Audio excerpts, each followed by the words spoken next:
I think I've got half a bottle in this glass. Oh, excellent. Matter of fact, I haven't even...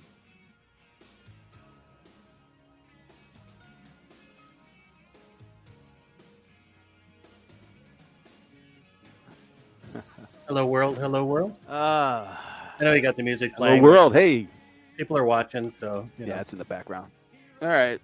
Let's Hi, rock. people. Let's talk about it. I'm going to bring down... So... Yeah, we're going to... This is a very casual afternoon. Happy Friday, everyone. Happy Friday. I have an excellent guest. Happy Friday, West. It's. Oh, I haven't poured my adult beverage. Hopefully, anyone who's watching has their adult beverage prepared. I'm going to do mine right now. As a matter of fact, hey, cheers. Cheers. I can't see anything. I see the Greg Walters show. I know. I'm pulling nice. it down. There, hang on. It's nice. Oh, there he is. Go. Salute. As I said, my apparently half bottle of red wine here in this glass. Yeah, that's quite a mug you got. Wow. Ooh. Oh, that's good. So this, what are you drinking? What are you drinking, Wes? What is it? It's a red, I know, but what kind? It is, yeah. We've got some really good local vineyards here in the Niagara region in Ontario. So this is a Wayne Gretzky. Yeah. So this is actually a Wayne Gretzky Vineyards. Doesn't taste like hockey. It tastes actually quite good. Well, that's good. It also does a really nice whiskey and a nice what do you call it? It's almost like good grief, that cream, kind of alcohol people drink. Oh, liqueur, like the stuff you drink at Christmas time, the Irish whatever. Irish cream, yeah, cream. That's it. Irish yeah, cream. Yeah, and it's actually better. So in the holidays, that's generally what we try and have around the house is that versus the traditional. Sorry, Bailey's. Well, yeah, it's local too, so you're good. Yeah. That's great. Let's see. Okay, Wes. So it's I want to date this. It's the 24th of February, 2023. Today, I just want to talk about ChatGPT, artificial intelligence, and run some examples. Hopefully, it won't crash, but we'll try it. It probably won't crash.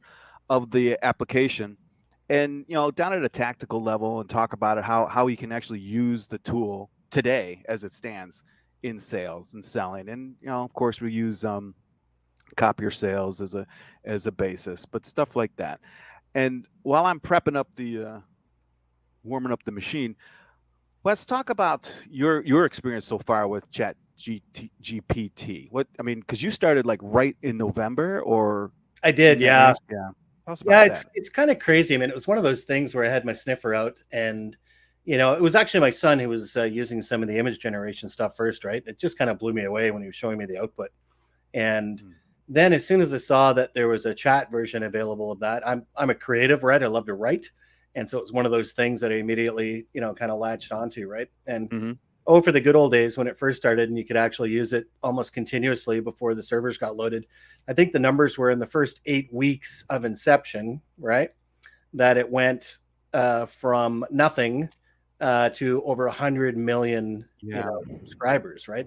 It's crazy. So needless to say, the server got bogged down a little bit. I did get my hands on the paid version, though, finally.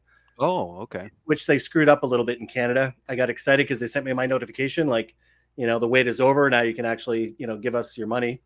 And it wouldn't let me because it wouldn't take Canadian credit cards for about 3 days. Yeah. But yeah, well, that's kind of, it's still in beta though. That's what I like about it. It's like this is not a polished product. No, the interface sucks. I mean, I love it. It's like the interface is like, like I've got my screen up. It's literally a black screen because I have it in dark mode with the ability to choose either default or legacy. Default's faster. Legacy, I would imagine, is less prone to losing its mind. I don't know. And then there's a little, bar at the bottom where you can put in your text. That's it. Like there's nothing else there, right? So it's kind of crazy, Greg, when you think about it. It is in beta, but the simplicity of it. Oh, there you go. You're in white mode. So I got the dark mode. You got the white mode. That simplicity of it means anybody can use it, right? So if I sent this link to my mom or to, the guy that does my roof, or it doesn't matter. I mean, anybody can use this, right? That's kind of what shocked me a little bit when I first started out using this application, right? So Early days. The video I sent you before the show. I can't see you now. Looks like you're actually. Oh, there you Yeah. go. Before we actually started talking, there's a video about somebody who had an existential crisis based on actually trying to fix something in their email, using this, right? He was actually writing some simple code to be able to batch his. Oh. Yeah, he's one of these people that actually still backs up his email, right? So he switched over to Google, probably a couple of years after its inception because it was so good. But he was a folder junkie. He loved folders. So that was the one thing that kept him from moving over. But, eventually, like all people, Google wins, right? So he got his Gmail account, started using labels in lieu of folders, right? It's like, oh, I got an idea. I'll just put a label, only one per email, and I'll treat them like folders. But when you're trying to back it up, he was trying to back it up in Outlook, which he has, downloaded, in his home.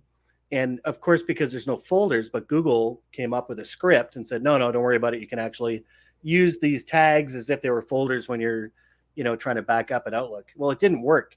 And ChatGPT, as he thought, screwed it up. He's like, see, this machine is wrong, like everyone's saying it's wrong. Only to discover, Greg, that the error was in the Google documentation that ChatGPT was using to try and build those scripts. And so once it knew that, it fixed it. It was perfect. So he had this script that he could run to do his backups and dump them into folders. And Well, so did it find it out that it was wrong on its own, or did someone track it down and say, hey, this is wrong, and then it fixed it? You know what I mean? He had to tell it because, of course, ChatGPT has its databases current to the end of 2021, right? So even if Google had amended that documentation, like let's say last month, ChatGPT wouldn't know. It couldn't know, right? It's not in the. And that's what a lot of people, it's getting quote unquote criticized. First thing, people are looking for any crack at all, right? Any failure at all, which, okay, that's fine because they have vested interest in all the other stuff. But it's not creatives. Yeah, it's not designed. I mean, and I don't even think it's fully connected to the interwebs yet either. Because when I do who's Greg Walters, I'm the CEO of NASA, which is cool, but that's not true. You will be one day. Maybe it's prescient. No, I'm on the bottom of I'm on the other side of the bell curve, so things better happen. But so, yeah, they've got that, and so you've been involved. Like you've written this.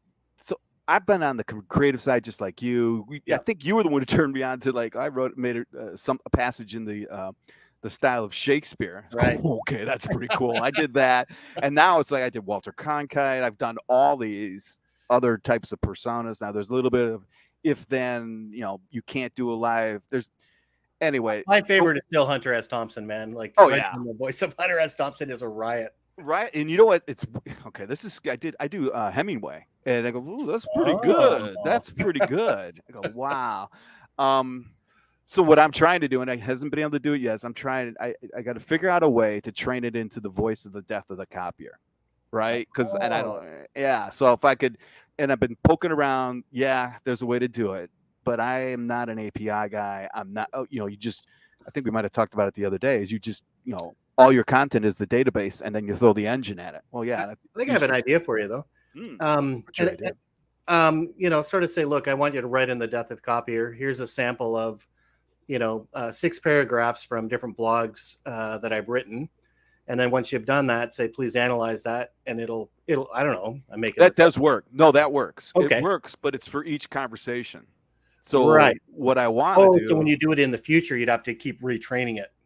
I wanted to develop a persona, a personality, which, that is mine. So when I log in, so it's kind of like cookies, only it's not. It's like, So that's what I want to do. And I think that'll come though, right? I think over time. Oh my God. I don't think over time. It's crazy. So now, I mean, every day in the last few weeks, I hit the channels looking for new stuff. And I swear to God, it's like day and night. A week ago, not anything new bubbling up. Today, this morning, I would say 100 different APIs are out there. And it's like, I lost track now. It's like, okay. And each one, 12 new APIs that'll work with ChatGPT. 12 more. It's like, whoa. And I mean, and it's everything, Wes, from pulling in video, audio, imaging, chat, all this stuff. And people are starting to catch on now that this is it's an omnipresent situation we're looking at, and it's connecting everything. It's like wild. Yeah, it's interesting. I was watching an interview with someone the other day. I can't remember who they were. They were apparently someone, big in the tech space. I don't really know, Hmm. which doesn't surprise me because I don't know everybody, right? But they had this great analogy, which said that, essentially when you look at a technology that is a game changer, right? So using something like sugar production for an example, right? And it's sugar itself is kind of a neat product, but it's not a necessarily the game changer. It's not going to be the one that makes all the money, right? And they said, but Hmm. when a company like Coca-Cola comes along and puts Hmm. it in their drink and then starts selling that, now you're going to be making money hand over fist. So they said it's kind of like ChatGPT is the raw material, if you will, right? And that we Hmm. don't know yet what the Coca-Cola is, right? So all those APIs and whatever Right. kind of stuff is going to come afterwards that's going to make use of it. We don't know that yet, right? So what it It's yeah, that's a good point. And then I think Gary V this morning had something. This is the tractor, right? There was a time when we all were farmers and we had cows and beasts of burden until the tractor came along. And the tractor changed everything. A lot of people thought, well, it's going to put farmers out of business, and it right, did do that to a certain extent, sure. but it really didn't, right? It accelerated. And you can go back to the tractor, you can go back to looms, you can go back to the Gutenberg, all these pivot points in technology, the industrial age, the steam engine, combustion, internal combustion. There was what we're gonna. I mean, that we've done this before. I guess is what I'm Yeah, saying. and there's a period of adjustment pain Yeah. always, right? And I remember that, as you probably would too, from the early days of the internet, right? Mm. That the way that we communicated with people was the phone up to that point, right? And I can remember, my dad at that period said he'd never use email or anything else, right? Fast forward, my dad is like, he's video calling me on Facebook all the time. Like he's absolutely, once those tools became easy to use for people, he is in hook, line, and sinker. And I think that's Yeah. kind of where we're at, Yeah. right? Is that, there's a lot of that knee jerk reaction where the way I do it is still the best way. And, watch out. Just curiosity. Did you know where the term Luddite comes from? Luddite. Yeah. Oh yeah, Yeah. yeah. The looms. They Right. didn't like the looms. That's Yeah. what fired me up when you said that earlier, right? Is that, this idea that, yes, a whole industry, if you will, or a whole class of expertise did go away. People had to learn how to do different things, but that didn't mean we stopped making clothing, right? Like it, Right. there was different ways for people, different kinds of expertise to be able to, continue to do things, right? Yeah. What I love about it is that the Luddites actually tried to stop it. I It's know. like We're seeing it today, Greg. I know. Chat GPT being banned in schools, right? Like when they're actually blocking it from networks and It's hilarious because that's schools are usually where the resistance first comes from. I mean, chalkboards. I remember reading. Oh my gosh, I don't know if anecdotal. I think it was when they went from was it either inkwells to chalk tablets, right? Slates, right? And or it might have been pen. I don't remember. It was one transition like that, and it was well, students won't know how to sharpen their pencils or something like that. There was well, wait a minute. It was just another leap in education that got a whole a resistance at yeah. first, and boom, the calculators. I mean, you couldn't bring a calculator into a math class to save your life when I was there. It's like just no way. Now, yeah, bring them. And we got Well, to go here. Take this one. It does trig. What? how about the internet, Greg? Like, Oh yeah. when I was in university, my first couple of years, right? I didn't even own like a digital typewriter. I rented one. Mm-hmm. The one where you could actually do 3 sentences ahead, so you could make sure there weren't mistakes. Remember that? It had a little Yeah, I screen, do. and it's Yeah. still a typewriter, but I still had to get all my sources from the library, right? I had to go to the library, hope to God that someone else didn't have the book out, or that it was in the reference section, which people couldn't take out.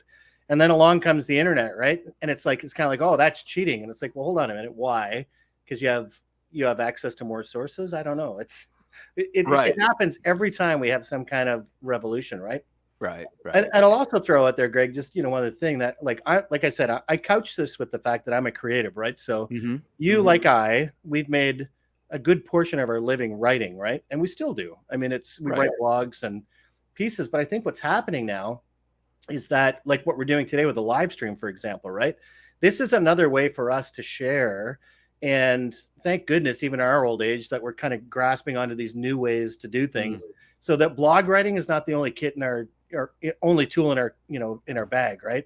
That we're trying to communicate and share learning and these kind of things in other ways. And I think that's what it's forcing us all to do, is to say, look, there's only so many ways to write 5 ways to run an excellent MPS program. Right. You've written a couple of them, I've written them, and so have thousands of others. That kind of stuff I think is good for ChatGPT, right? It's like, kind of those quick, 5 best things, or right, 3 things you may not have noticed from 1985 about whatever, right? Mm-hmm, mm-hmm. You know what I mean? It's not Shakespeare or, or well, I can, let me comment to that. This is a great point. So I, like you, have been immersed in this thing. All right. And right off the bat, we all notice, well, that's copyright, right? That's manuals. It's really good at doing this. It's really good at doing that. But then you start getting into it. So it's not really good. It's really good. It brings up stuff that I didn't think about, right? Even if I say, hey, take this article about MPS, summarize it, and then create a 10-question quiz. And it brings up stuff and go, oh, I didn't even think about that. It's like, whoa. That's the scary part. But I love it. Now that so for weeks I've been writing and reading and chat and getting now that I picked up the Dean Koontz fiction writer, right? Like a Stephen King, and I just happened to get it and I'm starting to read it, and I swear to God, the first 2 pages I read, I'm going, there is no way AI can do this. There is no way. Is that good? It was, but it was the contrast. Yeah. It was like I had been drinking, I don't know, water, which is good for you and you got to have it. But then all of a sudden had this super cool drink. It's like, whoa, I wouldn't have known how good this was if I didn't ever start drinking this. And to be honest with you, it's like, okay, I feel better. Because I was thinking, geez, oh, Pete. Because I'm in there writing stuff. Okay, make this like Shakespeare. Boom, make this like Hemingway. Go, damn, that's good. Well, the voice is anyway, yeah. Right. So my evolution in the very beginning is here's my secrets right now. I take content that is written by someone else, and people are going to get mad about this, but I take it and I distill it through GPT. Now, I distill it like I would distill it through my head. Right. But it takes me a week and a half to do it. Yes. All right. I don't agree with everything that comes out of GPT. So it isn't like, I will say this. Here, take this article from Wall Street Journal and rewrite it. Okay. But I don't take that per verbatim. All right. Because I look at it and they say, okay, well, how can I write this article better? Yeah. How can I add to it? You have to be a contributor. You have to be an editor for sure. Right. Right. And then what's interesting to me, though, is I will use it to summarize. Right. And then I'll read that summary, go, okay, these points are good. So now I trust it enough to summarize an article for me.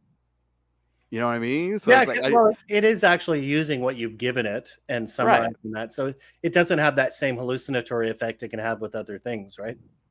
Right. So here's an example. And boy, this is really long. This may be too big, which is another thing. Let's see. Let's try it. So stuff it in there, baby. Come on, let's see it.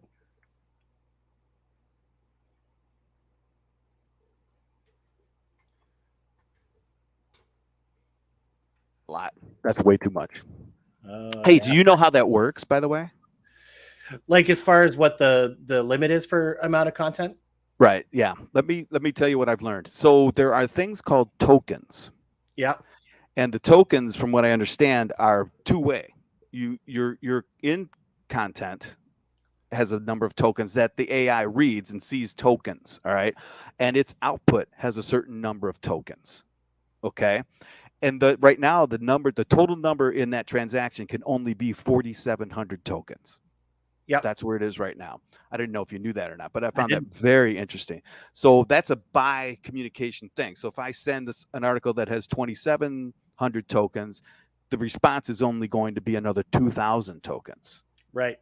So the tokens are what the big brain uses to calculate. I'm glad you brought that up though, because that'll help me when I'm right. And also, it'll improve.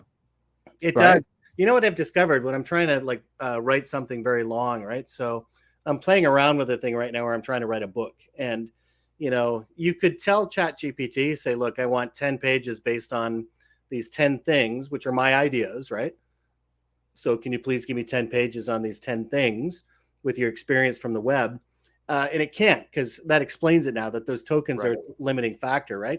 But what I can do is say, Wes, you're smarter than that. You wrote those 10 points down. Just ask him to do one at a time. Yes. Right? Yes. And it's beautiful. So what you, this is the same way you get away from the, oh, we can't write in the voice of. Right.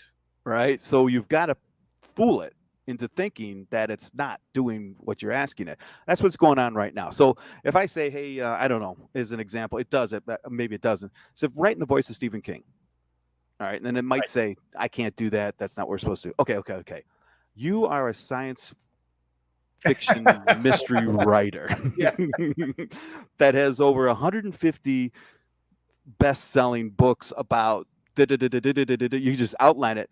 Please write me a treatment for a movie about blah blah blah in that voice. Boom, there it comes. No, I know you're right. Yeah. So, but what that does now, this is what it makes us think. When I say it us, does. On the other side of the freaking. So, isn't that a good thing? It is a good thing, and that's where I was kind of going with it, Greg. Is what it's actually doing is it's forcing me to think more critically. Right. In other words, I've encountered a problem, and as a smart human being, instead of just walking away, I'm going to try and find ways around that problem. That's what we do in the business world. It's what we do in life. It's, and I think that's great. I think, especially where it comes with regards to education, right? That this is going to force us to actually be better students and better educators, because we're going to actually, don't just regurgitate something for me.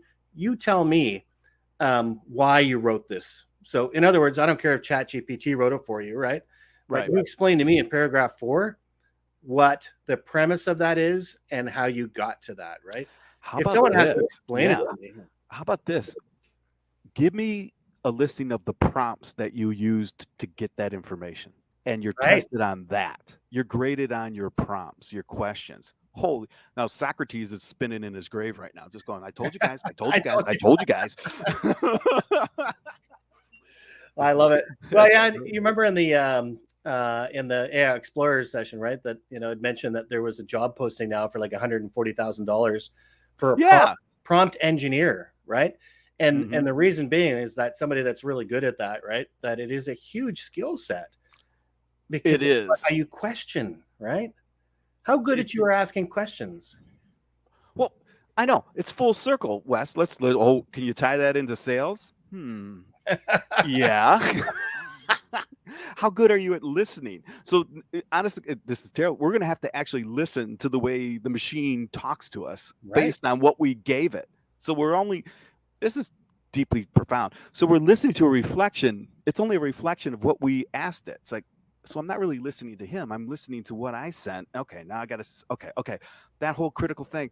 And here's we don't teach that anymore in school. We don't. No. And so I thought about this the other day when we were talking, I don't know what, I forget, Wes. It's like, okay, I remember doing research, like you said, the Encyclopedia Britannica, my friend. So for anyone who doesn't know, you had these books. They had A through Z. And I literally, it would be 5 feet of books, volumes. And these things were printed. Now, if I wanted to do a report, say, on photocopiers, I would go to the P, and it's all alphabetical, which means it's in the order of the alphabet.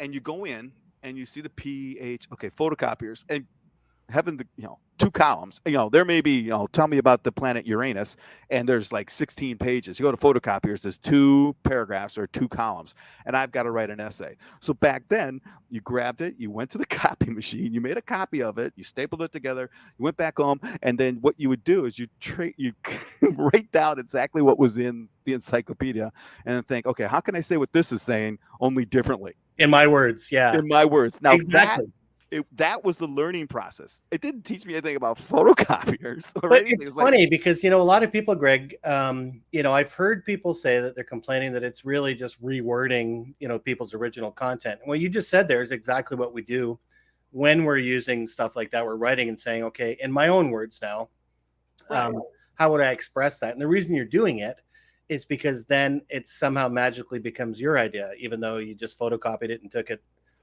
off the glass. Well, Right? I know I'm going to get in a million debates on this, and it started yesterday during our little session. It's like, well, there's no more IP. Go, no, there's no more IP because all the machine is doing is what I do with my brain anyway. Yeah. I hate to say it, guys, but I'm reading your article that you spent a week and a half, and I'm going to boil it all down to 3 paragraphs, 600 words in my blog. That's what I'm going to do. That's what I've always done. Yeah. All right. And like I said, traditionally, the thing is when we're sourcing things, if it's, let's say, a statistic, right? Of course, I'm going to source Well, that. yeah, absolutely. If it's a direct quote, of course, I'm going to reference that. But if I take something that I've read, just like we have, for the last, I'm going to go with thousands of years since we've been writing. Right. If I express something in my own words that I learned, that's mine, right? Like it is. Well, okay, I'll do that, and I'll tell you what. If someone takes those words that I just quote unquote created and does something with it, it's theirs. It's theirs. Yeah. I have to take satisfaction that I inspired it, if anything. So this whole process, it's ego based.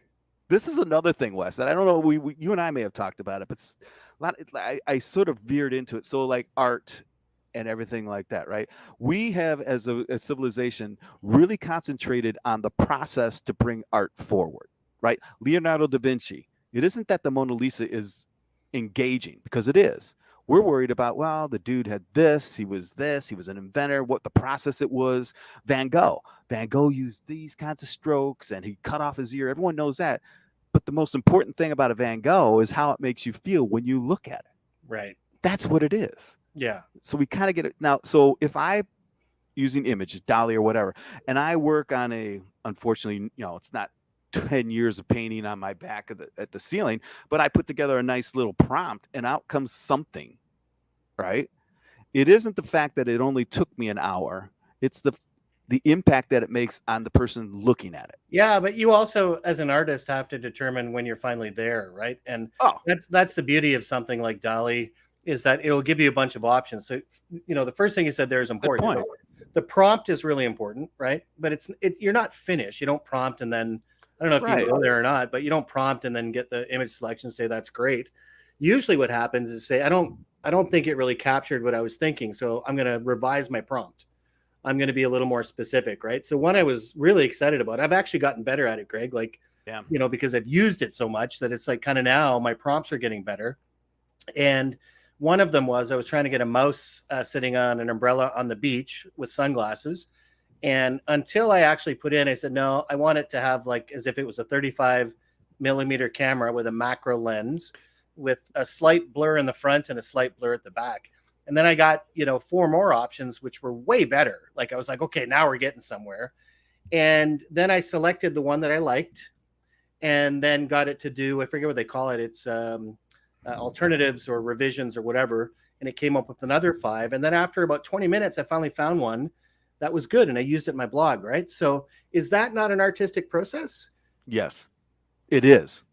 It is an absolute artistic process that was taking place before paint hit canvas. Right. Now there is the physicality, and I do kind of agree. There are guys who painters and artists who really gets into the physicality of that expression. It's coming literally from the way I slap the paint on the canvas. I get that, but the ultimate thing is what it does to beauty is in the eye of the beholder.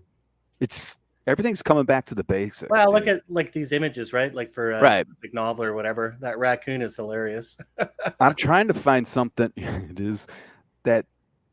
There we go. Look at that prompt. Oh yeah, okay. Let's read it. The shot of an adorable bear steampunk. Ouch Chang, Miles DF. Look at that. Like that is a complicated prompt. Right. There's art. This is not that. I've seen like photographers who know the f-stop, who know where it really actually makes me appreciate professional photography even more, because they are getting the depth, the color, the sun, the light, the artificial light, the natural lighting, the flesh tones, the everything. And I've seen thirds, all of these things. Yeah. So there's your art right there. And it's just kind of a funny aside here, Greg, is I know that one of the complaints is that typically these engines haven't been very good at hands, right? Where you end up with a third leg or fingers look kind of wonky or broken. And like, I'm an illustrator, right? Like I don't do much of it anymore, but growing up, man, me and pen and ink were inseparable, right? And the one thing that I always tried to hide in my artwork was hands, because I was terrible at them. So Right. as this is a reflection of humans and the human art process, of course it's going to be bad at hands because we are. It's built on referencing all of the stuff that we've done, right? Right. It's kind of neat. It actually says it's closer to the human process than further away, right? Oh, wow. Yeah, that's a good point. I'm trying to find some hands, but yeah, I mean, you're exactly right. But the hands are the hardest thing to draw in the first place. You For just any can't just artist. Yeah. yeah, for every artist, it's nuts. Yeah, so these are my creations. I don't Oh, know who's wow. gonna yeah. So what was it? Someone made what I do? I want to do a redhead engineer fixing a copier in a bikini, of course. Of course. It's Right. Greg Walters. There it is. It's like, okay, well, that's not bad. I know I could do a lot better, but that's okay. I'm not going to do any better Well, it's because still a starting point, right? And right, again, right. And then so what I do, which is really cheating, is I'll take existing images and throw stuff at it, right? And this is what I do. It's like, all right, there's that, and I use this as the lens to throw that image through, and it came out to this. oh, neat. So you're doing some impressionistic, sort of overlays, and yeah. Yeah, And again, those are artistic decisions, right? So right, you're right. using this as a tool Wow. and working on the knowledge base, and I think that's where it's difficult because again, I'm a creative. I get it. Some of the things that I do for a living that have served me very well are going to change. So blog writing, Yeah. for example, right? I don't think it's going to put me out of business, but I'm going to have to produce more of them, aren't I? Yeah. Here, let's talk about. I mean, I'm okay not doing examples, but I like this discussion. So what I've learned, Wes, and I want to get your reflection, Sure. is I've got this level of content, right, that I am generating. That takes me literally maybe a half hour, maybe, but it's 600 words of real good content based on factual stuff, and it's backed up and it's engaging. And here's another little secret: it's getting impressions. So it's like, oh my gosh. All right, so I've got that level. But then whenever I want to turn it on, quote unquote, and that's what I'm calling it right now, it's like, all right, screw everything. I'm just going to write right now on my own. And that process becomes better. There's more flavor in that. There's more flavor in the, oh, that sucks. Let me rewrite it again.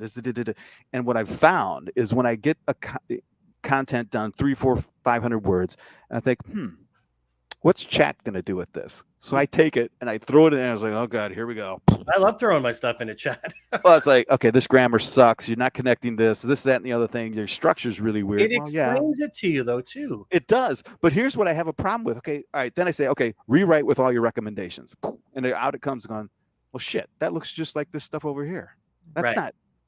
So that's where I'm at. It's like, okay, maybe my style in this case doesn't match whatever template is out there. I don't know what it is, but it kind of took it away from me. So that's not. I know, but anymore. you know what? I'm gonna challenge you. Yeah, I'm gonna challenge you, and I'm gonna say, you know what? The next time you prompt that, say, don't correct my grammar. That's part of my writing style. Fix for spelling mistakes, and rewrite and add 30% more, content in the style. Right. You know what I mean? Like, because you're right. That is the problem. It is. I've always, said to people is oftentimes it's not the problem of the machine, but what we're asking it, right? Because it is bland because it's perfect. That's the problem. Like if you look at anything that's well written, it's bland because it's grammatically correct and everything else. I'll give you an example. One of the things that I often do is I'll start a sentence with but. We're not supposed to do that, right? Like technically we're not supposed to, but oftentimes I'll have it in like caps, like but, because I'm expressing everything I just said, but because I want such a hammer on that, right? Even though it's grammatically incorrect, it expresses it in the way that I want. And I think that's the beauty of human writing is that it's not always correct. Sometimes it's better than correct. That's what we're good at, right? How do I get this expression across in the best way possible, right? Right. So I will, So if you say to Dolly, give it a complete description of the Mona Lisa. I mean, huge, just everything from the lighting to, it won't come out the same. Or it won't be as impactful. I'm hoping, but I kind of believe that. I kind of believe that. I agree. Yeah. That's interesting. Well, so that's where, so where I see this right now helping is seriously, if I were a sales rep that I was like 20 years ago, and came into it like now. Of course, we have the comparison, right? Guys coming in or people coming in right now is like, well, we're not gonna write letters and type them out and send 10 a day and put a stamp on an envelope and hope they open it. That's not what they do anymore.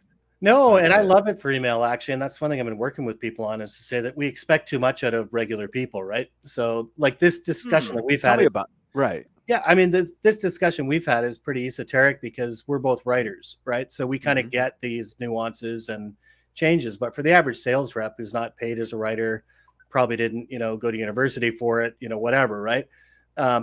This for them is a tool. Like I would even, like, you're in ChatGPT now, right? Like I love this. Write a crappy email that, that expresses, like, here's what I want to ask the customer, and don't use words like just checking back or just, like all these typical things they expect from a sales rep. Say, rewrite this as if I'm writing to a business owner, right? And it does a beautiful job of that, right? Right. I'm gonna try and type something real quick here and see what comes out. Yeah. So, yeah, because I'm trying to get tactile, right? I really want people to understand what you can do it right with right now. And you don't even have to spell it right.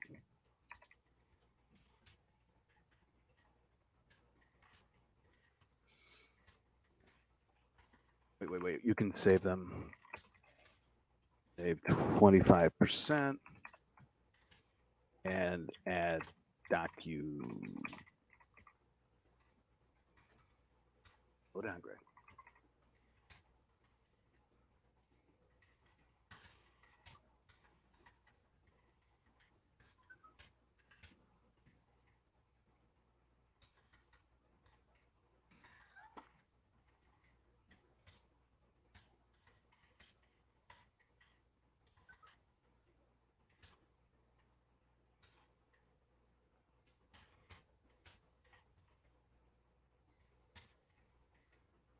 See what happens. Let's see what happens.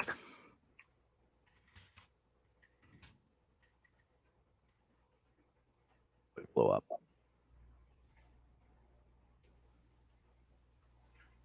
Here we go.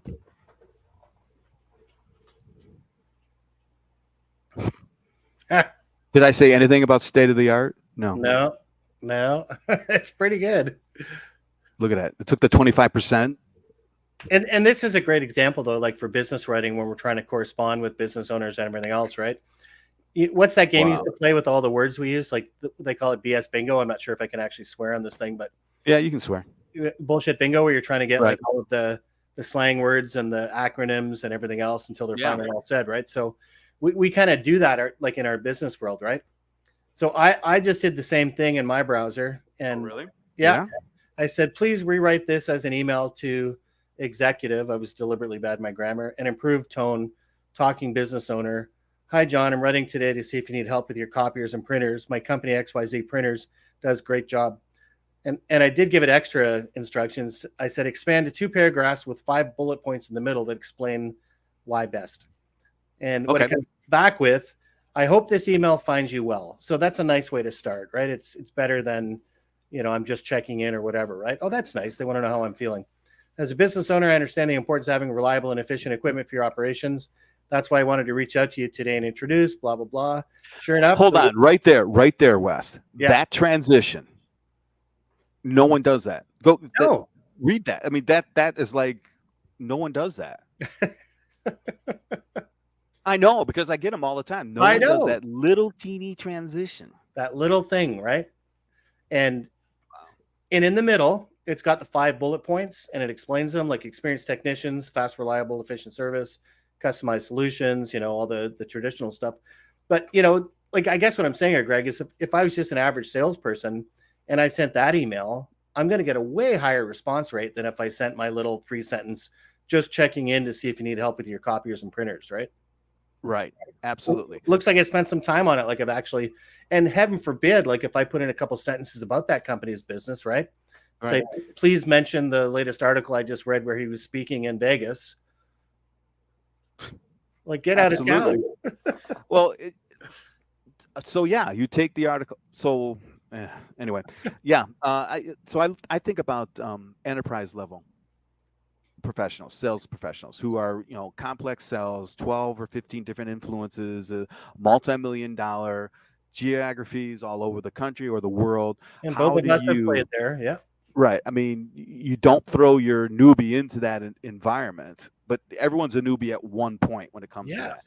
You've got an assistant that you can feed in. All right, well, the vice president or the president, the CEO's speech at the earnings call or whatever, feed that in, pull out 12 important points, incorporate that in an email to the purchasing agent, which I hate talking about, but no, boom, boom, boom, boom, boom, Yeah. off it goes. And now you've got it. Now And it's you're going to be enterprise custom. level communication. Right. Right. And not only that, but here's the stress. So your letter that you just wrote, mine I just wrote, the stress here is, okay, you had them write it, but can you learn from that? Yeah, I can. If I'm an aware sales rep that says, yeah, I don't want this thing to be it's an assistant, it's not a crutch. Right. Oh And yeah, for sure. that's where I think that's the difference between old school and new school. Hopefully the new people that come up are going to recognize this value and hold that. And then when they talk to their clients and move forward, it's not going to be like boilerplate. I hope that word goes away. Those two words, boilerplate. Yeah, you raised a good point though about the boilerplate though, right? Is that's part of the problem we have, like the number of copy and paste emails that I've had, and I know they are because I received them twice from two different people in the organization, right? So, ChatGPT won't do that. There's a benefit there because even if you ask it to write the same thing twice, because it doesn't, it can't. It's only guessing the next word, right? So it's a game of probability versus deterministic, which a lot of people don't realize. Deterministic, same answer every time. Right. I did something early. Oh, take care of the dogs.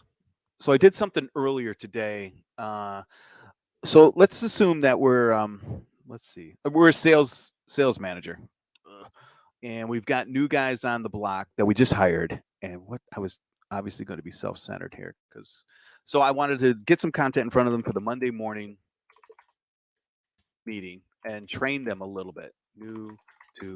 I read something a few months ago from the Imaging Channel from some dude who wrote about new to copier sales.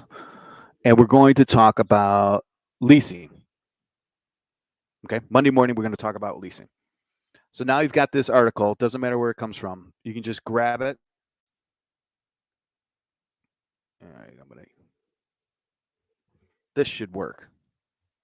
We shouldn't blow out the tokens. Watch those tokens, Greg. I know. It's like, ugh. What would I want to say? Okay. Summarize into 5 bullet points this article. Right? So I'm a very smart sales manager. Okay. So now I've got 5 bullet points. I've got a 45-minute session on Monday morning where I'm going to talk to my 3 new reps about leasing, copier leasing. And I don't know if you can remember back what that was like a mystery. The first time I heard about it, I was like, what the, how do you, what? Yeah. It was like, and then that was just the copier lease. Then you got the fair market value, you've got the dollar buy, and oh, by the way, if you put software on top of the hardware, there's a different rate, and blah, blah, blah. And you might be able to do a step lease. Well, shoot me now and call me because I don't know what the hell you're talking about. But look at that. You just took all of what you've written before and you boiled it down to the salient points, right? Okay. You are going to hold a 45-minute training session on the above content. Write an agenda without even telling it. I know. Oh, shit. Oh, look at this. There we go. You got your it even gives you the timing. Holy crap. 5 minutes for the intro, 10 minutes for what it is, right? Just giving the basic background. Another 10 minutes for understanding the lease terms. And look at all the bullet points it's giving you now, Greg. How to sell with leasing, 15 minutes, because that's important. Oh, my God. You get more time even for the sales part, which is the most important part, right? Yeah. Can you believe that? No. I mean, yeah, but no. Wow. So there you go. So that is your, like, oh my God, copy it, put it to press. Like that is. Oh, but wait, there's more. Expand on point. If it does anything. But sure. Yeah, this is one I love to do. Is Holy something crap. that needs more attention. And the other thing I'll do sometimes, Greg, is I'll ask it to replace one that I'm not impressed with, right? Saying, yeah, Oh, yeah. point number 3, can you please replace that with? And actually, one thing I did the other day, which surprised me, I said, of the 5 bullets, can you replace the weakest with this? That's something I just learned about last. It's like 4 o'clock in the morning. I was going through some stuff. Is to ask it to critique itself. It's like, okay, which is you've just presented 5 points. Which one is the weakest? Boom, boom, boom. Okay, improve that one. Boom, boom, boom. It's like, all right. So it'll improve itself. I love this one.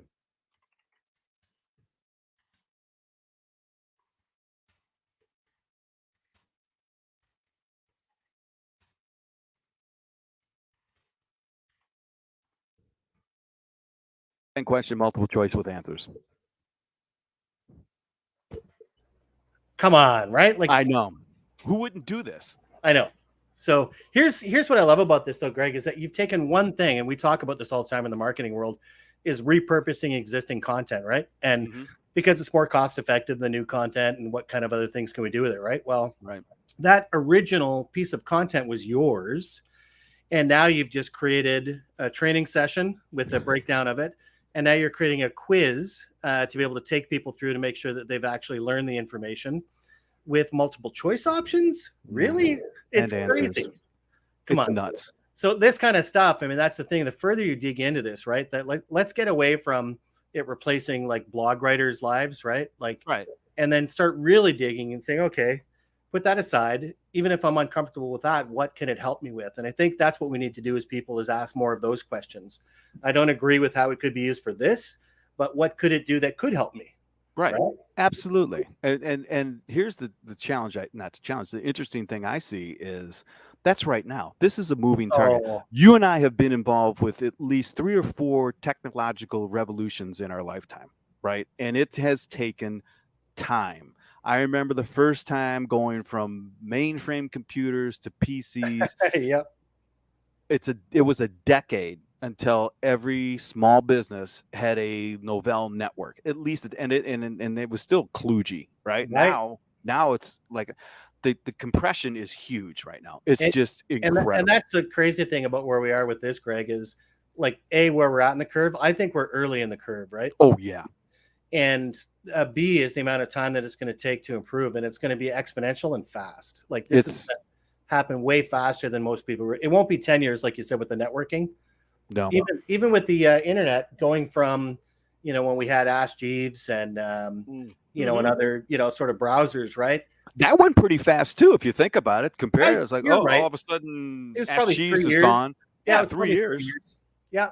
Yeah, you're right. It was probably 3 years. I remember when they first introduced, what was it, Metacrawler or whatever, that first started crawling. Yeah, the spider crawler. And then spider crawler, yeah. Golly, I'll tell you what changed it for me was when AOL came out, America Online came out. And it was like, it's this kludgy thing. You had AOL, you had CompuServe, you had all these other there was a shell between the end user and the interwebs. Right. And it was really nice. I remember the day I'm on American Online. American Online back then was for, quote, hackers back then. Right. They weren't the same thing as they are now. But like, oh, I'm a hacker. I remember the day getting on into one of my chat groups, and all of a sudden there's like all these work at home moms on these chat rooms talking about recipes, vacuum cleaners. Going, what the hell just happened? It was like overnight, regular people, and it's like, boom, that was it. The quote hackers left. They went to other, bulletin boards. But then everyone had a computer in the kitchen. Everyone started talking. What was it? The chat thing that AOL had. That was the most popular app ever at that time, because now I'm talking with my sister, my mom's talking with their neighbors. That I remember that it was like a seal was broken. The black hats, we all got out of here because it was done. Boy, I'll tell you what. So I don't know if you remember, American Online would send out all these CDs. Do you remember that by chance? I do. They would actually send media. Yeah, they'd send CD. Well, here, all right, I'll let you on a little hacker trick back then. You can't do it now. You can't do it, and I would not recommend it. But back then, they would give you a 30-day free. Right. AOL. So me and my friends would go out, and there were these sites that would, all you had to do was give them a credit card number. They didn't run it. They did not run it. They just made sure it was a valid credit card number. So if you knew the algorithm that calculated the check digit on an account number, that would show up as a true account number when it really wasn't an account number. So of course someone knew the algorithm. Well, and you raise a great point though too on this whole idea of side doors, right? That yes, like there are side doors with ChatGPT right now where you can confuse it, right? If you run too many queries, again, if you're token bashing, can we call it that now? Can we make up that phrase? I like that. We shall now use it. Token bashing. Yeah. That you can confuse it, and if you're trying to write it in the voice of someone else, you can get around it, and you can do other things, right? Good. It doesn't know what it is. Oh, we gotta. That's perfect. We are trademarking that, Greg. I can't believe it. We came up with the next phrase for the future.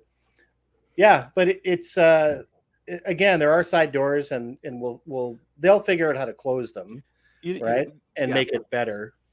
Maybe better is the wrong word, but more the way I want to pivot, because you're a musician, right? You are much more on the creative side than I am. I love it. I admire it from afar, because the only thing I can do, the only instrument I can play is the radio. And for the record, I'm a vocal artist, not a. That's okay. Whoa, really? And yeah. So what does that mean? Seriously, I don't. It just means I'm a singer. So I was the lead tenor in high school. Did a bunch of musicals through high school and after university, and one professional that I was paid for, and that's so I sing. Okay. So what's your favorite? Your favorite musical? Which one was it? Oh, good grief! I'd actually have to go with. It's not one that I was actually in. Okay. And I'm now forgetting the name of it, but the one with describe it. Oh, good grief! The guy who plays Wolverine, because I play Wolverine, and it was the circus one, the P.T. Barnum. Oh yeah. Greatest Show. Yeah, Greatest Showman. Oh my God, brilliant. All right, I haven't seen that one. You should. I'm telling you. So and then second to that would be Phantom of the Opera. I was going to say mine's Phantom. Yeah, I would say second to Greatest Showman is Phantom for me. I haven't seen the Greatest, so I'm going to check out Showman. Okay, cool. So take what you know, obviously, and apply this to that side of the creativity, the music, because I think we may have talked about this yesterday. It is and I've only been told this. Remember, I don't play anything, so there's only 3 chords that really most rock and roll music. Yeah, 3 primary chords, absolutely. Okay. Yeah. So I've heard a lot of people say that, ChatGPT, originality, blah blah blah blah blah blah. How do you feel that AI is going to impact the music industry? And then I've already got a follow-up. So what do you think about that? Yeah, I think again we oftentimes credit ourselves too much, right? That when if most rock music is done in 3 chords, we're not really being well. Actually, I'll correct that. We are trying to be as original as we can within the constraints of the chords, right? Mm-hmm. Another good example. Okay. In university, I was forced to learn how to write a Spenserian sonnet.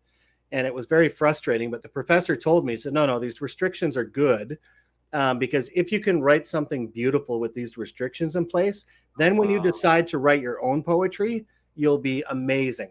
Like you'll go through the roof. So I think that most of what we do, although creative, isn't necessarily that unique. Does that make sense? No, yes. I mean, it does make sense. What's the expression? That's okay. Variations on a theme, right? You remember that? There was actually variations on a theme, right? And that's what we're good at as humans. I don't think we're really that good for the most part at invention. I think that does take genius. I think that does take, there are those people that have that, and it's not most of us. Most of us are just doing variations on a theme, right? So slight creativity, not exponential creativity. it's incremental. Yeah, I think is a good way to look at it, right? Because you do have those sparks, those flashes. I would say Da Vinci, Einstein. There are the ones that, what the hell did he just do? And then you spin off of that. As creative as I am, that's not me. I would never profess that to me, right? So, like I said, I'm really good at singing as a tenor, but writing as a tenor, not so great. And could I write some of the songs that you probably think of in Phantom of the Opera? Probably not, but I could belt it out. But it's that incremental thing. I'm adding my creativity to it, but it's really incremental, right? It's a small contribution, Greg. Well, but that's how things happen, though. That's human evolution is all small Yeah. it's incremental.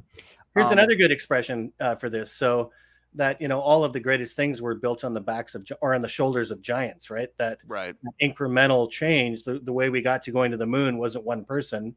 It was all these little tiny iterations on, the things that came before it. And so I think kind of like what we're doing with ChatGPT and other generative AI is the same thing, right? It's just this kind of incremental thing. But unlike us, Greg, it's got 3 billion data points of transformers to work with. I don't know how many I have in my head, maybe 300. Oh, you have more. No. we have more. Do we? Oh God, yes, Yeah. we do. And then when I say we, it's you individually, but here's the okay, here we go. What's happening right now is we're all getting connected. We're all recognizing the conduits that were always there. This is what's happening. I mean, so this rolls into the work. I know it sounds really rudimentary. The work from home, the COVID thing, the ability because for like the first time I think in history, and I could be wrong, more people were thinking the same thing on the planet at the same time. Yeah. Which is crazy. Yeah, the singularity, the consciousness, and there's no coincidences. There's no originality. We're all in. It's all been done before, and what I see happening, and I hate to say it, but I think this AI thing actually does that too. It's we're getting metaphysical, but and we should. I mean, that's part of being human, right? I think so. Yeah. Hey, do you remember Nathan Doobie by any chance? I do, absolutely. Yeah. Big shout out to Nathan if you're watching this, for sure. Dude, I interviewed him yesterday and we were talking about psychedelics. And hey, he's a scientist. He's got the whole thing down. But it was psychedelics with the mushrooms, like an organic taking a trip, the whole thing. And they've been doing this. Shamans have been doing this for thousands of years. Yeah. It opened my eyes to a lot of stuff that they were saying that happens during these trips and stuff. It's like, wow, that sounds like what we do without the enhancement and without it being so, without the velocity that they do. Anyway, but back to the music.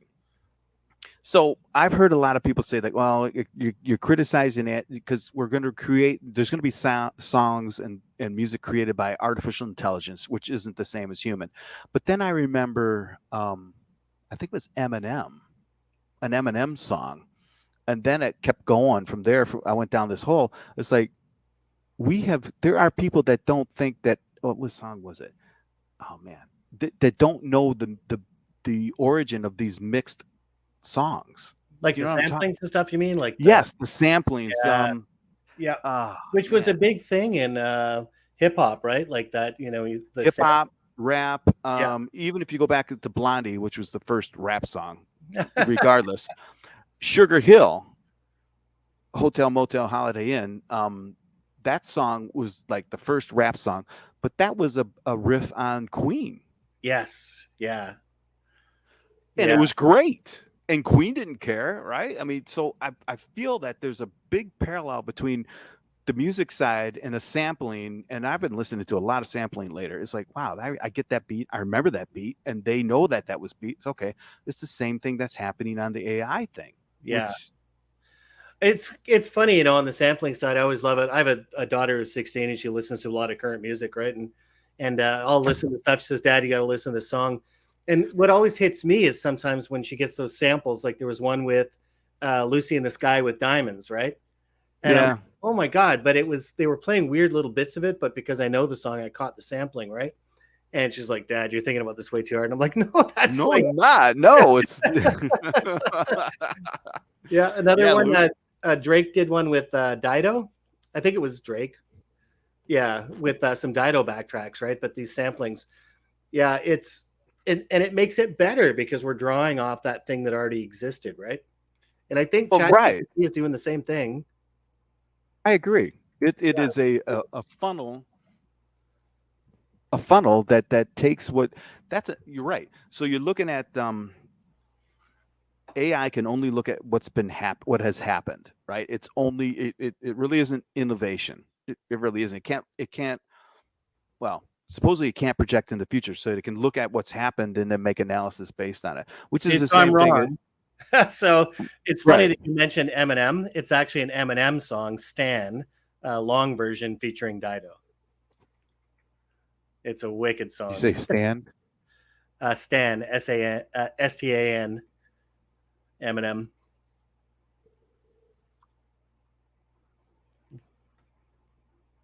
You'll love it. But he tells this whole story. But the music that he's sampling in it is from an old Dido song. It's like, I don't know, probably 15 or 20 years old. There it is. Yeah. Really? Incredible piece. But but again, this original thing that he created by using something that existed, right? And yeah, so for this learning model, this learning model for AI, that's what it's doing, right? It's taking what exists and then trying to, do its best to create something new if we ask it. Yeah, it's a great video. Right, that's going to jam up my. Yeah, you'll love it. Jam though. my bandwidth because I'm. So because it's that good, Greg. Oh, I believe it. So what I've done actually in oh geez, here let's look. I'm gonna pull up my blog. So what I do is I'll write something, right? And then I'll ask ChatGPT, create a keyword list, create an intro paragraph for a LinkedIn blog, tweet, something else. Search question. Yeah. And then what I've just started doing is a song that matches the content. Oh, that's just cool. For shits and giggles, right? And that's cool. God, 10 times better than anything I could do. Is like, damn, I hate you. Wow, you're getting it to curate. I love it. What a neat way. Really cool. Like this. So here's this is a throwaway article.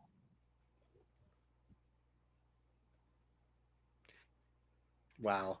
So here is not a dumb. New York City's push to become a tech hub, right? This just came out this morning.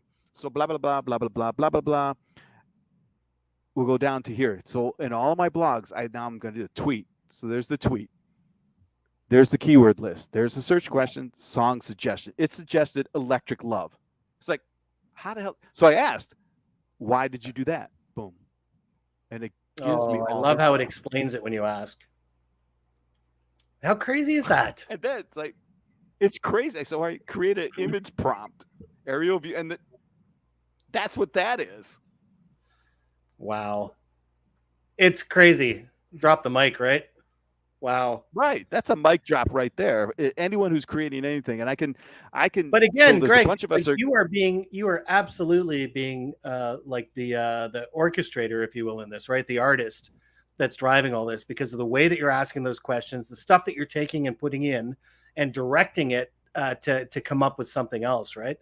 And I think that's what people really have to realize is that this is not taking jobs away from people that truly are creative. It's giving you a new way to be creative.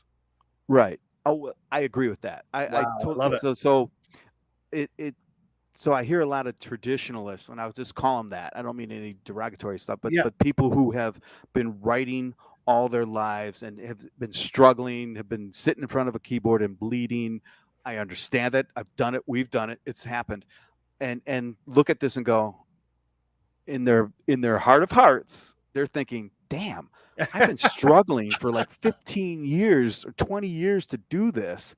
And this stupid computer thing is going to do content that's just as good as mine? Fuck no. Well, yeah. If it's directed in the right way, for sure, right? Well, I would challenge those people who feel that way. No, embrace this, eat it, and then you're going to be 10 times better. Those are the ones who are going to just take it and go. Well, let me pose this to you, Greg. Who's going to produce better content with ChatGPT? Somebody who has no writing experience and really doesn't care about writing, right? That just cares about keywords and SEO, or an experienced writer who knows the gig, who knows how hard it is to do certain things and knows how to ask those questions and to direct it in ways that are going to make it art, right? Absolutely. Yeah. That's happening right now. No one's talking about it, but there are people out there going, all these heads are clicking going, holy crap, give me more. I can do this. And I can take my stuff, and we're very insecure, my stuff that is shit, and I could make it even better based on this. And this Right. stuff's not shit, but that's how we feel about our stuff. Of course. Picasso hated his crap. Look at your stuff from 10 years ago. You always feel that way, right? It's like Right. it's like a horror show. It is a horror. I wrote that? I wrote that. All right. You want to talk about that? I did that just today. I went back to like 2009. I grabbed the content, threw it in the chat, and it came out. I was like, oh, that's pretty good. I love Hilarious. Cracks me up. So, well, in title generation too, like you mentioned there, that you use it for keywords and everything else, I'll actually put my content into it and say, please replace some of the words with more SEO friendly keywords that are being searched today, right? So it won't change the message, but it will start. What I guess it's a keyword stuffing. Is that what they call it? Like when you're actually trying to. It is SEO stuffing. It is when you take a SEO, quote unquote. But I just read someone today just finally said what I've been saying. He said SEO is dead. I think it is. No. Yeah. It's dead. It's dead. And translation, Google is dead. Right. That they're freaking out right now. I swear. Or Google's going to transform. They might pull an IBM, right? But they can't. The way they do business today, I agree with you, is dead.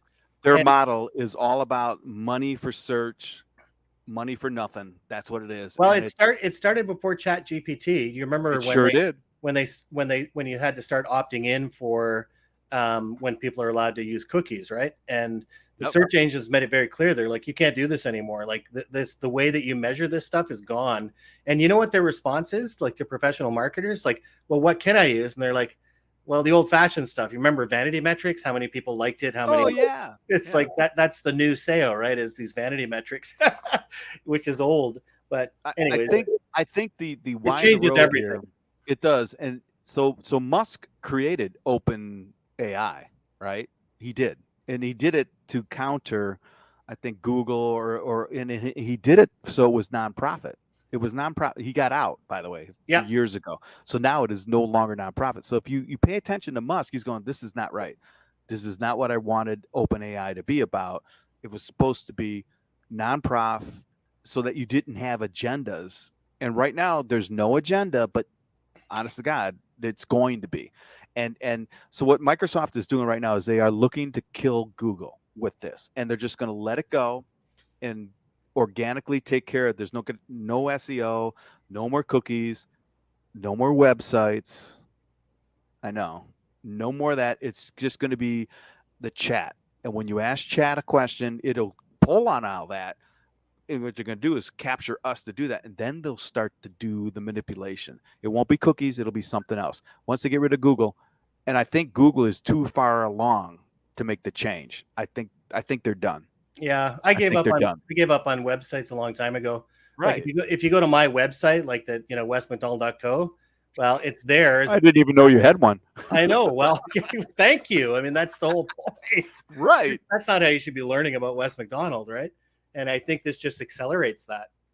It does. And I think that, Microsoft has got the short hairs right now, but they're not flexing just yet. They're letting it go out there. Yeah. So what I'm looking for is another academic, some sort of entity that doesn't have an agenda. And I don't know if we're going to find that, to be honest with you. Right now, it's wide open. It's Wild Wild West. No one is controlling it. It's just letting it go free. Once they start getting the controls on it, then I'm going to be very, unfortunately, cautious. Oh, it looks like we got a couple comments there, Greg. Really? Yeah, Brian earlier said, I think ChatGPT writes at a 6th to 8th grade level.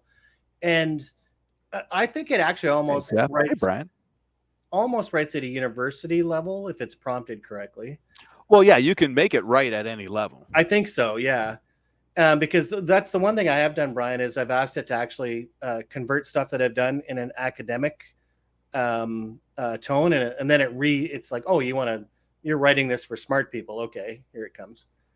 And Jeff Bendick says, write a blog post for Death of the Copier about why A3 MFPs are not needed anymore in the voice of Wes McDonald. And be sure to use Canadian slang words. I love you, Jeff Bendick. I'm going to do that. Unfortunately, I'm not prolific enough in its data set for it to understand who I am. But it'll work. It'll do that. I'm sure. If you say put in Canadian slang words, He described me a little bit. That's What are so Canadian slang words? Give me an funny. example. Well, Buddy. bud. Bud. I wouldn't say buddy. I'd say bud. It's bud. You're right. Yeah. Giver. That's another good one. What is a Yeah, giver? yeah, giver. It's like if you want someone to really do something really well or at a higher level, it's like, oh, giver, bud. Oh. Yeah, giver, bud. There's a good combo. Yeah. I'm hearing take off. Take off, eh? Well, that was just that was just the world of Bob and Doug McKenzie, which was hilarious. Actually, you could say that. Write a blog post for Death of the Copier about why A3 MFPs are not needed anymore in the voice of Bob and Doug McKenzie. Pipe that one in there. That's really good. Pipe that one in there. How do I cut and paste? All right. Let's do this. I could probably do it on my end too. Hold on. So what is it? Write a blog.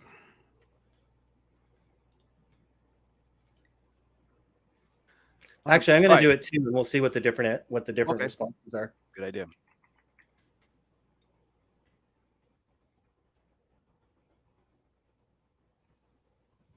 If I can spell McKenzie.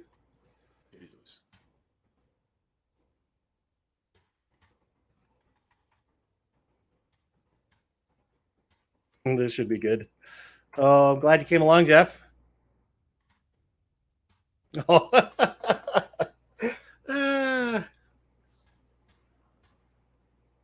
This is too funny.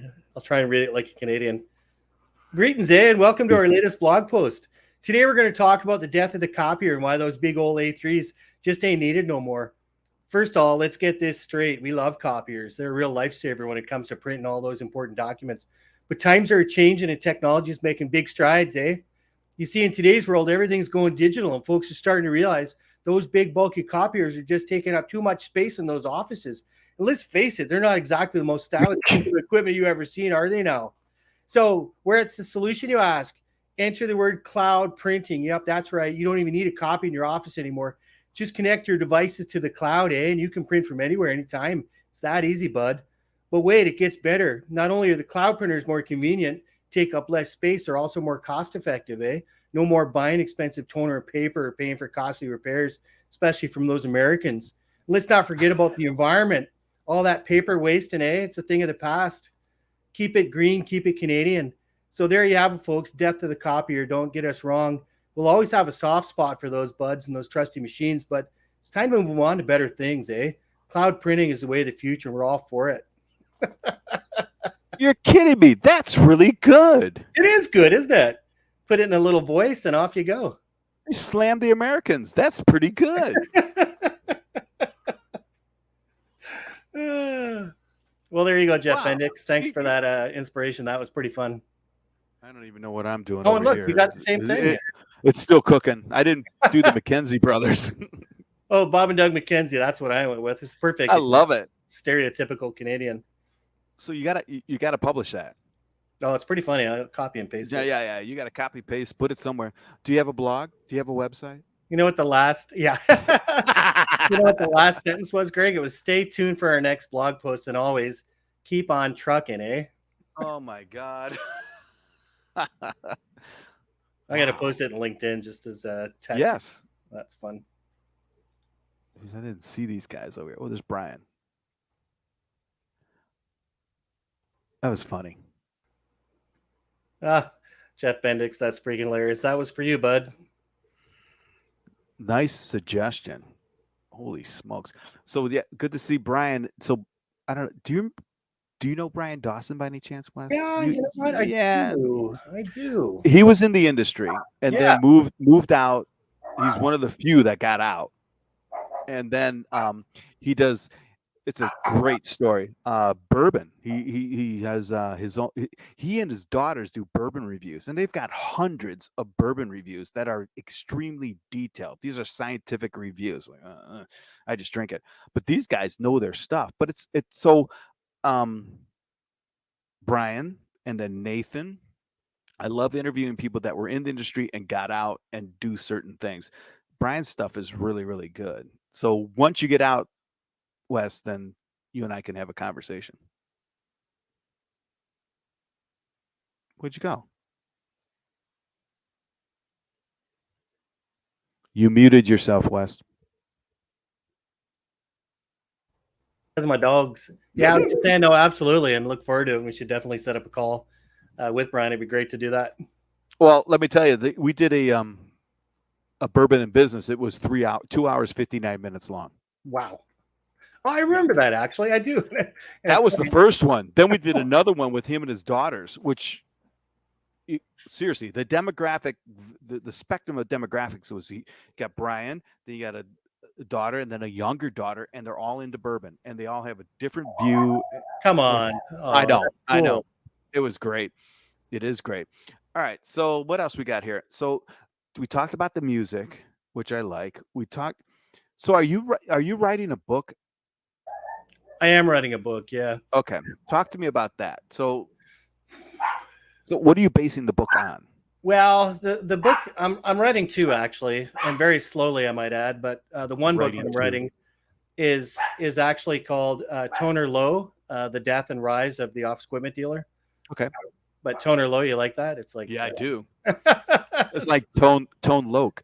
Yeah, and it's one of those funny things that I'm writing it because how are you going to get rich writing a book on the death of kind of the Office Equipment channel and its rebirth or whatever you want to call it, but nonetheless, it's one that I wanted to do because it's we've been moving through this. What do I want to be when I grow up? I think that's what's happening with the channel, right? It's like now that we're becoming actually just managed service providers versus what we love to call ourselves, Office Equipment dealers. We can't be that anymore, right? So, and it's kind of funny because in writing it, that I've heard certain people putting out new names for what we do, right? Like they're trying to come up with new acronyms all the time. Yeah, and I'm like, remember when managed print was going to be PMS?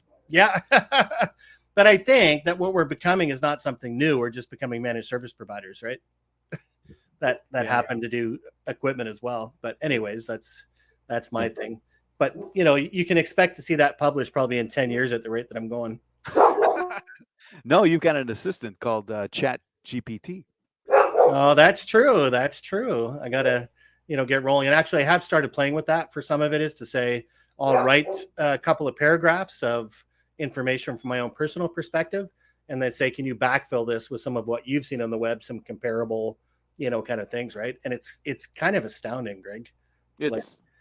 But I think the important thing is, at least for myself right now, it's been like the seeds have to be mine, right? And I have to use my own experience, my own things, and then let ChatGPT backfill and flesh that out, based on my own experience for this book. I'm not saying for every book, you're right, but if it is sort of my experience in the Office Equipment channel to get us a start there, right? Right. But so no, that makes a lot of sense. So I've been kicking around ideas and I give it the chat. So all right. So what I've done is that I've tried to create movie treatments. Yeah, it's fun. I love it. And with the idea of pitching it sometime. But anyway. Of course. Yeah, of course. All right. So we've covered music, we've covered creativity, content, art. So you're not that, you don't do visual. Well, yeah, you do. I used to. Visual, yeah, right? like I said, I still do play with drawing. Yes. Yeah. Okay. Yeah, I do. And that's what I was kind of referencing earlier, is that it's like you're never finished like the first, draft, right? That painting takes a long time. And it's the same way when we're using the AI generated artwork, right? Right. And it looks like my family's coming home, so I might have to cut this down. Oh, all right. Well, let's do it. Not just dogs anymore, Greg. We got people. People. We can't have people. All right. Well, let's do it. Let's call it. Let me. So I've drunk half a bottle. We're good. And how's your wine doing there, my friend? I still got about a third of my glass. So. Yeah, well, I'm from Wisconsin. We drink like there's no tomorrow. Well, we're Canadian too, but I've been having too much. Good point. Yes. Too much fun talking. This has been great. I've really enjoyed this. It has been great. Thanks a lot. I appreciate it, Wes, and you know that. So let's do this again. I think the way these things are going, it's just really, really fast. Everything is moving fast, quickly, and I think that whoa. Yeah, let's do it again. And I don't think this shouldn't be a one and done. This is too much fun, so let's do it again. All right, Wes. Thank you very much. Have a great weekend, and go enjoy your doggies.